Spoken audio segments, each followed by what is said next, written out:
Hi, welcome to part 2 of this video series on corpora and corpus linguistics.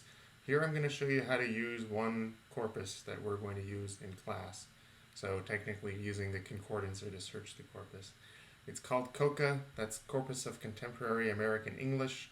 It has a web address which is englishcorpora.org/COCA, or you can just do a Google search for COCA and it'll be one of the top hits.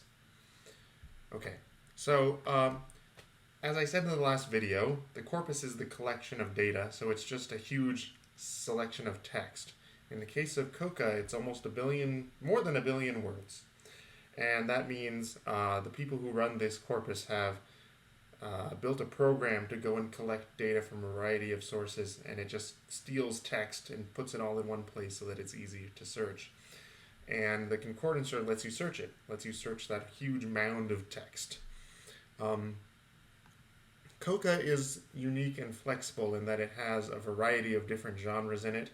So it has material from blogs, material from other places on the internet. It has academic articles. It has spoken word, which is mostly from television, news or talk shows.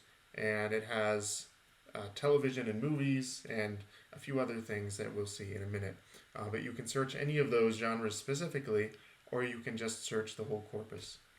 So I'm going to start by showing you how to look for a collocation. So collocations, as we mentioned in the last video, are words that frequently come together. And you do that in COCA by just searching for a word. Well, yeah. First, let's just search for a word so you can see what the basic search looks like. I'm going to look for this word regardless, so that you know. It means something like however. So I'm going to look for that. Click Find Matching Strings. So this tab, which is frequency, gives me my main results. This is the word I looked for, and this is the frequency. That's how many times out of a billion words they found this word. More than a billion, actually. And then, so if I click on this word regardless, then I'll actually see the text, the examples of real world English that used this word. So I clicked on it, and I'll see a bunch of blogs on the first page. And all of these are actual people in the real world who use this word, and this is where they used it. So I'm going to look for some patterns. I'm going to pretend that I'm an English language learner right now, and let's just say I don't know anything about how to use the word regardless naturally. Like I saw it once in a vocabulary list and I have to learn it, but I don't know how to use it. So I'm going to look for some patterns. So be, people, that's, out, right, forward, comma. I'm not seeing a lot in common before the word, but after regardless, I see a lot of. Regardless of, regardless of, regardless of, regardless of who, gender, religion. There's a period of. Okay, so if I were a learner just trying to pick up the basics on how to use this word, I would already start thinking I probably need an of after it, and maybe not all the time, but a good amount of the time. So let's see if that is a very strong collocation. And I can do that by searching for regardless and then star. You can see the previous searches I did, by the way. You don't have to do all those searches. Just follow my lead here. And by the way, it's free to use COCA for at least the first 10 or so searches per day, and after that they'll ask you to register. If you're in my class, you'll get a login to use that'll let you search way more per day. Anyway, so regardless star searches for regardless plus any word. And the space here is really important. Regardless, no space, and then star will search for words that start with regardless, and I don't want that. I want regardless plus any word. I want to know what the next word is, okay? So regardless space star, find matching strings, and again, I'll get the results page. This time it all starts with regardless, and then there's one more word. One of the weird things about COCA is that punctuation is considered a word, and it always has a space separating it from the word that it's next to. That doesn't mean that people used regardless space, comma. It's just one of the weird nuances of using COCA, that punctuation will always have a space before it and after. Anyway, so confirming what I thought of very, very commonly comes after regardless. And the other choices are not, it seems like not ungrammatical, but less common. And it seems like if I want to be very safe, I should probably just use regardless of maybe just the top five. Consider those legal and the other ones maybe a little bit marked, to use the lingo that we used in the last um, video. And we go way down the list, we get some we get some very uncommon collocations. Regardless, I don't know. That just occurs once out of more than a billion words, and this is probably a mistake. Again, because COCA uses real-world language data, there are a lot of mistakes in here, and I don't mean mistakes in putting together the corpus. I mean people's mistakes that they typed on their blog or something actually get included in the corpus, and this is actually useful because you can see which mistakes are the most common. Anyway, regardless of is about 10 times more common than regardless comma, and that tells us that regardless of is indeed the most common collocation and probably a decent chunk. Let's see if I can make it even a bigger chunk. I'm going to look for regardless of, and then some other words. Regardless of. So regardless of, and I think there are some words that I'll probably find come more commonly after that than others. And this time I have 2 stars in my search. That means I'm looking for 2 more words. And again, the spaces are important. Without the space, you're going to look for words that start with of. And I don't want that. Okay.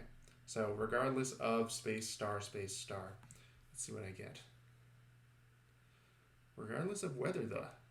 Now that's interesting. Okay, so I learned something here, which is that very commonly regardless of comes before what we call an indirect question. So it's like a question that's in the middle of a bigger sentence, regardless of whether the weather is good or bad, right? Regardless of whether the vaccine is developed by the end of this year. Regardless of whether the... Okay, so that's mildly chunky. That wasn't actually what I was expecting, but that's why I use COCA, right? Because I'm not always right about... My intuitions about what is normal in English are not always right. Okay, so regardless of whether the is a good chunk to use. Okay, now, the stars search for any word, but if you want to look for a certain kind of word in particular, say you want to look for it looks, and I don't want the looks that refers to looking at something with your eyes. I want the looks that refers to how something appears, where the next word will very commonly be an adjective, like it looks good. And you see I already looked for this, but I'm going to show you how you can do this on your own. If you want to look for something more specific than any word, you click on the POS, that stands for part of speech, not the other thing the POS stands for, and you just choose from this drop-down menu. You'll see noun all is here, verb all is here. These are the main parts of speech, the word classes that you probably learned in, elementary school or junior high school. And down below there are some more detailed selections. You could choose comparative adjectives, like bigger. You could look for superlative adjectives, like biggest. Or you could just look for adjectives. So I clicked on adjective all, and it added this little keyword to my search. And that just tells COCA that it's going to put any adjective here. If you memorize these keywords, you can just type them in also. You don't have to use the drop-down menu, but it's a little easier because you don't have to remember all those keywords. So it looks adjective. And I'm not sure what the top hit is going to be, but let's see.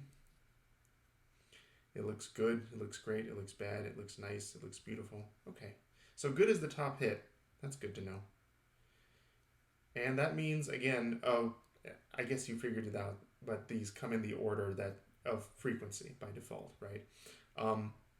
And if I go down to the bottom, I'll get some very less common, much less common frequently used collocations. I don't think it looks infected is marked.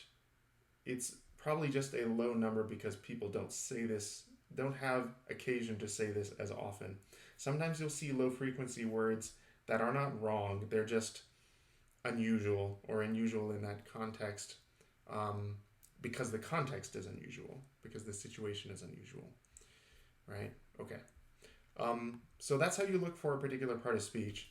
And again, if you don't put a space here, I'm going to look for looks with no space and the noun tag. It's going to look for looks as a noun.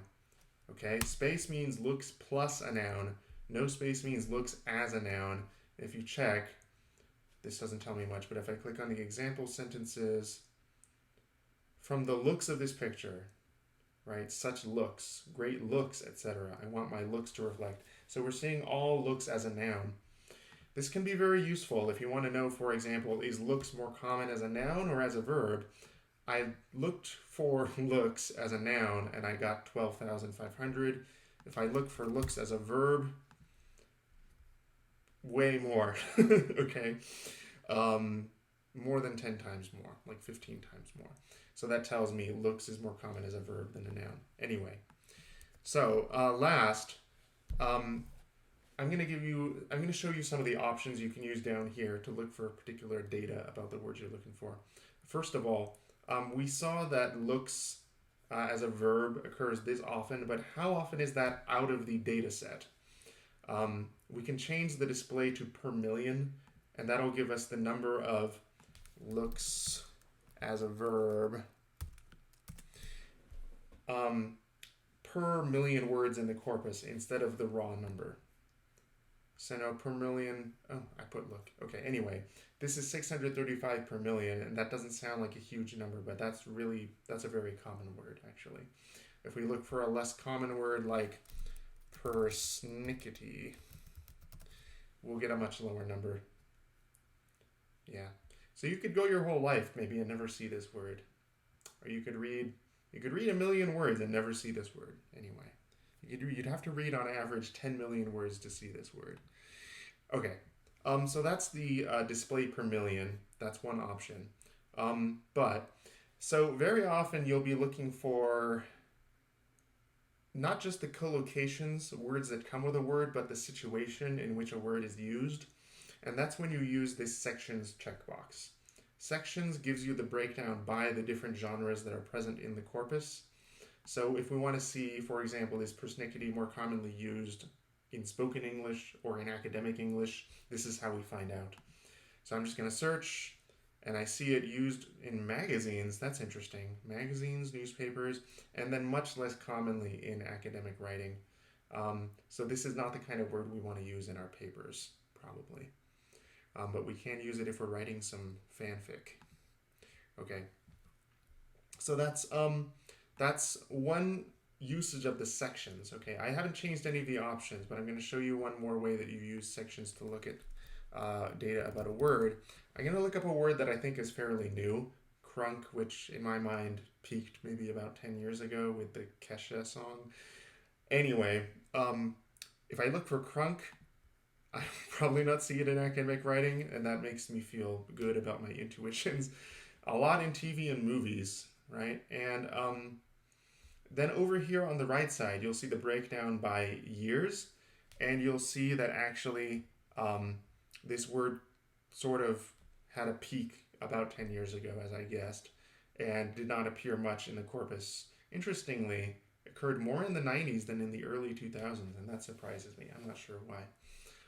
But this will tell us, let's see, diachronically, across time, how a word comes into usage and maybe falls out of usage.